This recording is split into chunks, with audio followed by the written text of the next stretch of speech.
Hey everyone, it's Julia the Nomadic Crafter, and I'm here with Bambi. You can see her head right there in the corner of the frame. Thanks, Bambi, for joining in. And we're here at the makeshift sewing studio inside a mechanic shop. If that's not determination, I don't know what is. But my name is the Nomadic Crafter because I live in a 96 Dodge van and a 2500. And we move from place to place and find places to sew and then make custom patchwork clothing and dresses and custom work that people can send in their own clothes, which I transform. And that is what we were doing here today. So what I'm sharing with you today is my next project. I'm going to go through 3 designs that I intend to do for the clothes that have been sent. And then I'll do another video down the road showing you the completed pieces. We'll see how it goes. This camera is a little wonky. It could fall at any time. So if it does, bear with me. I'll just put it back up. So having been in Anza-Borrego Desert State Park for 10 days and 9 nights, I got a little behind on my sewing out there. But when I got back, I had a couple custom hats to make, and this order of 4 pieces.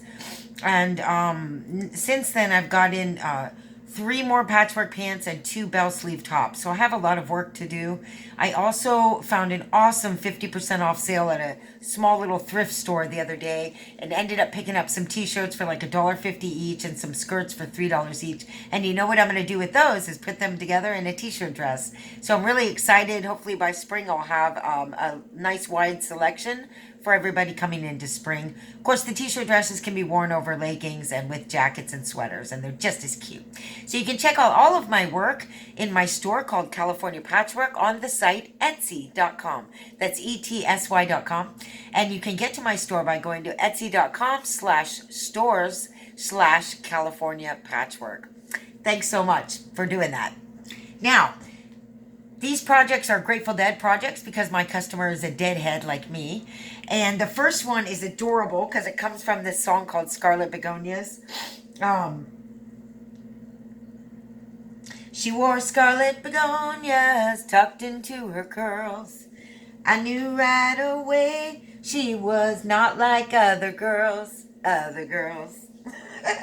So this is an awesome sparkly Grateful Dead t-shirt, not like other girls, and it is going on the back of this red sweatshirt. I know it's a little hard to see, but I've got the camera the best angle I can do that for you.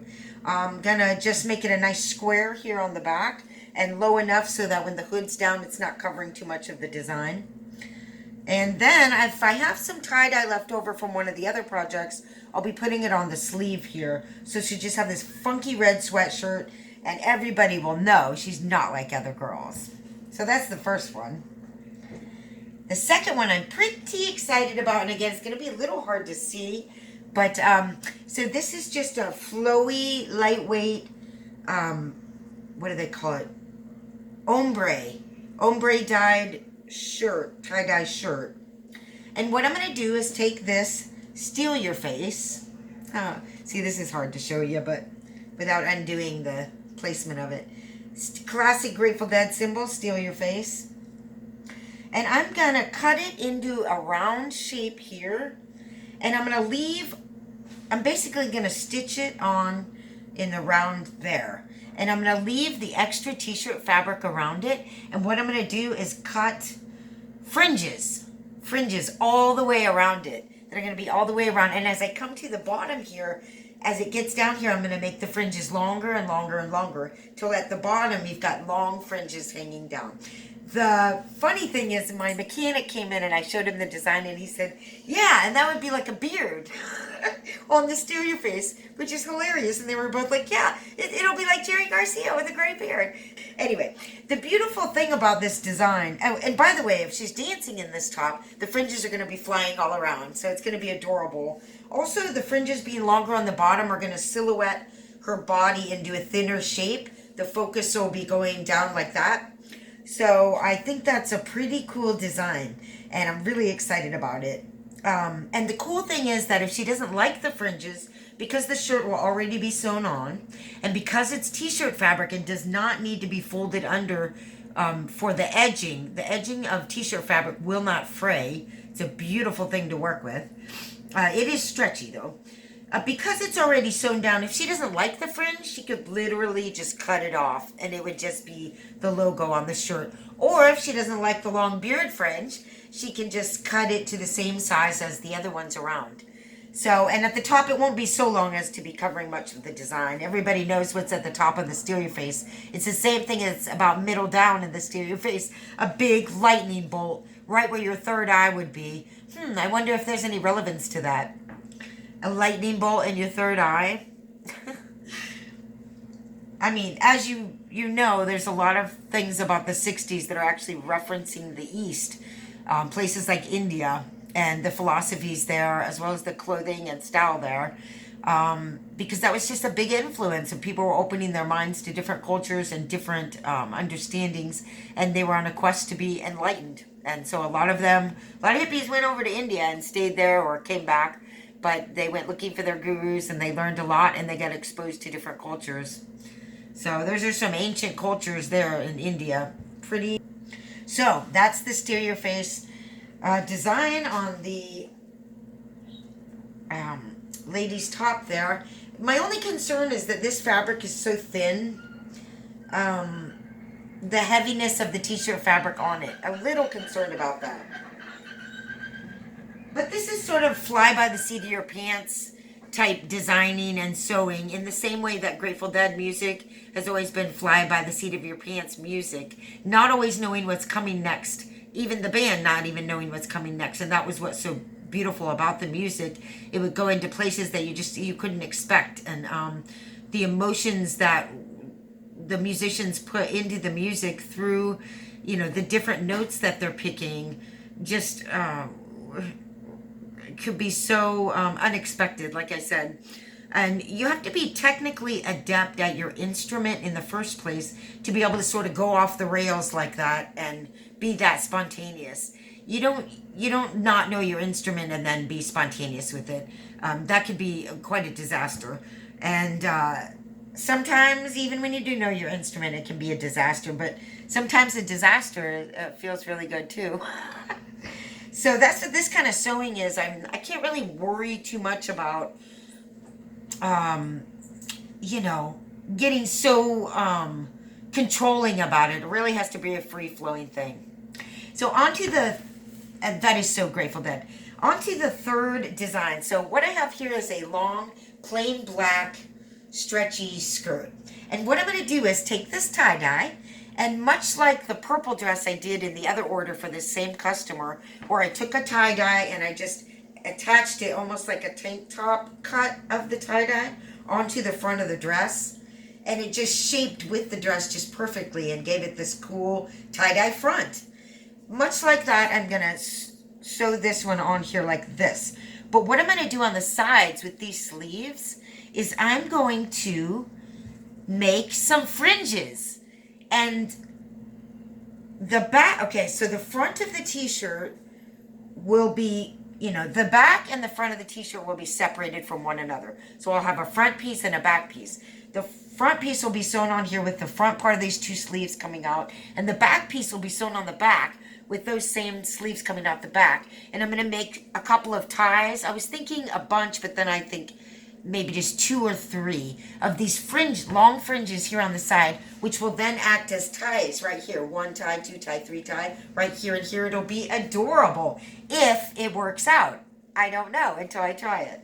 So that's what I'm going to do with that part of the design. The other thing I'm going to do is right up here at the waist, this part of the t-shirt is going to be stitched down, but I think I'm going to make 2 little pockets here right by the ears, and I can just sew right along here, make this little round pocket, and it won't mess up the design here, you see, because it will just be this round shape right here and right here. So she'll have 2 little pockets right at the top. My only concern with that is sometimes when you make a pocket, of course, the looseness of the top makes it like sag down and it doesn't look so good.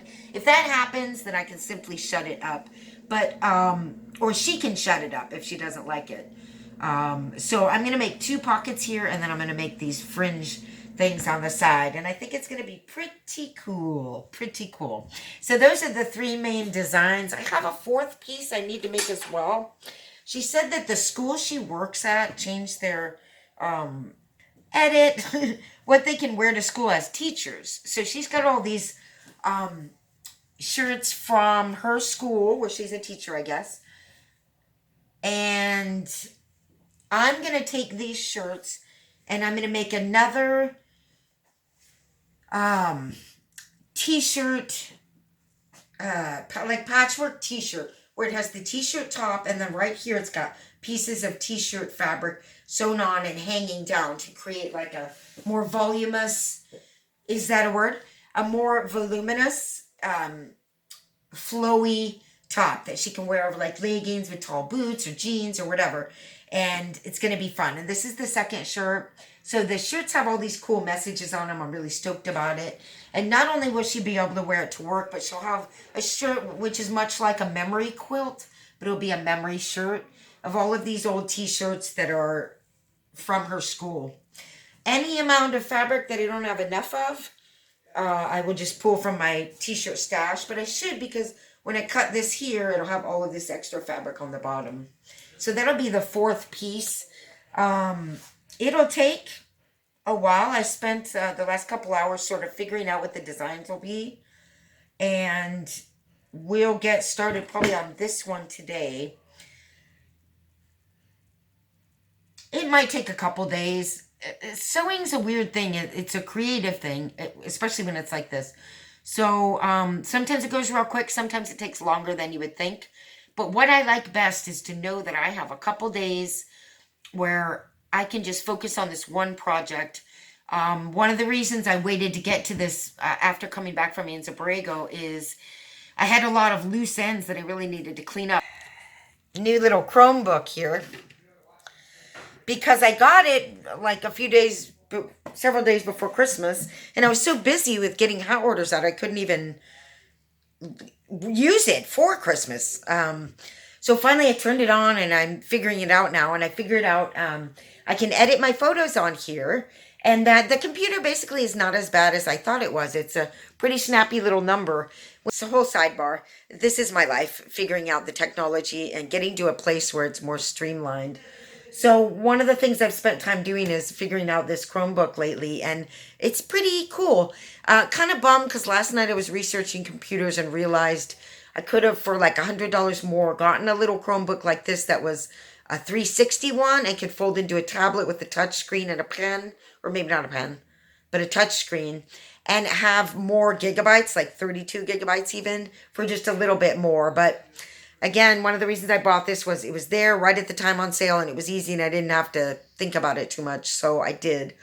Yeah.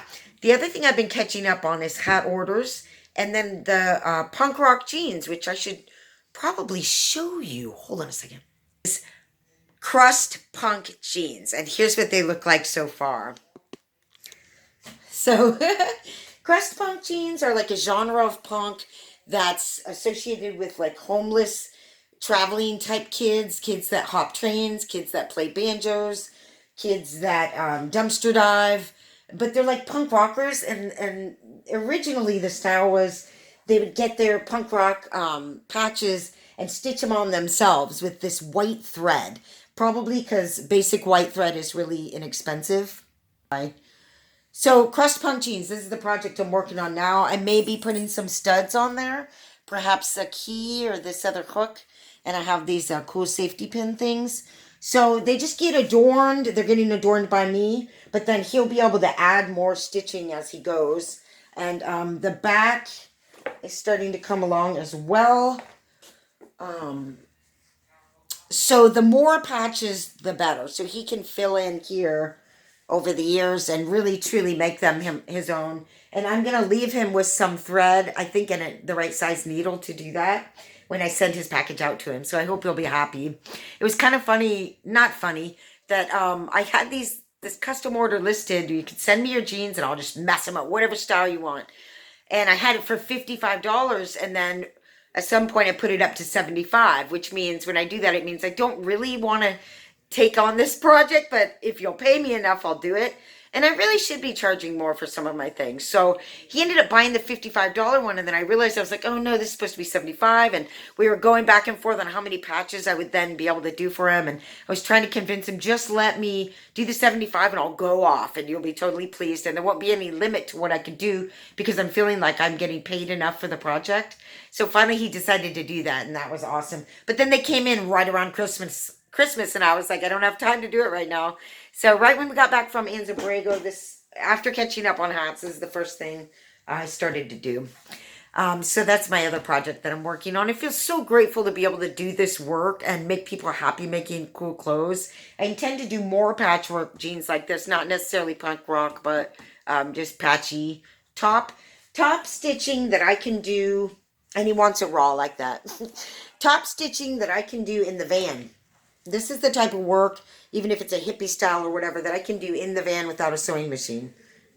So anyway, I just wanted to say how grateful I am to be able to do this type of work, and work with my hands and be able to make creative things and use my brain to be creative, and make other people happy and fashionable and fun and funky.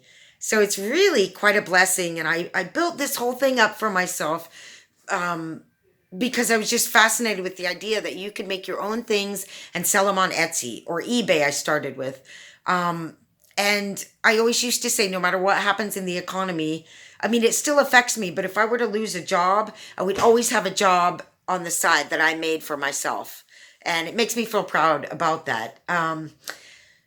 Living in a van, it makes it a little tough because I don't have power in there. And it's really tricky to work in a van with a sewing machine or just outside of a van because of this. The heating element takes so much wattage that you really got to be beefed up in your power and your batteries. So that's been tricky to try and figure out how I'm going to do that. Again, I'm very lucky to have this sewing spot here now, and I know after this we'll go to another one, and that'll be exciting. So I'm trying to sew after these custom orders as much as possible and get as much product built up in my store before we leave San Diego as possible. On a quick note on the Wi-Fi, I went into Target, and my track phone company that I have the phone with and the plan, monthly plan, does not offer a hotspot as far as I could tell, but I'm still trying to find it because it seems like every other company does. Otherwise, I might have to go to like Verizon, Sprint, T-Mobile, one of the big guys, and get one of their plans. So we'll see what happens with that. I still don't have Wi-Fi, and I'm pretty kind of bummed about that. Wi-Fi is going to be a game changer for me. So anyway, this is Julie and Bambi in the sewing room, and we want to thank you for watching our video. Please subscribe to my channel if you haven't. You'll see stuff about van life, stuff about different places we're traveling to, stuff about the personal journey that I'm going through in my life right now and in the van. You'll see stuff about doggy Bambi here, and you'll see stuff about sewing and crafting. So I hope you like the videos that I'm doing. Please let me know in the comments and any suggestions you may have for videos.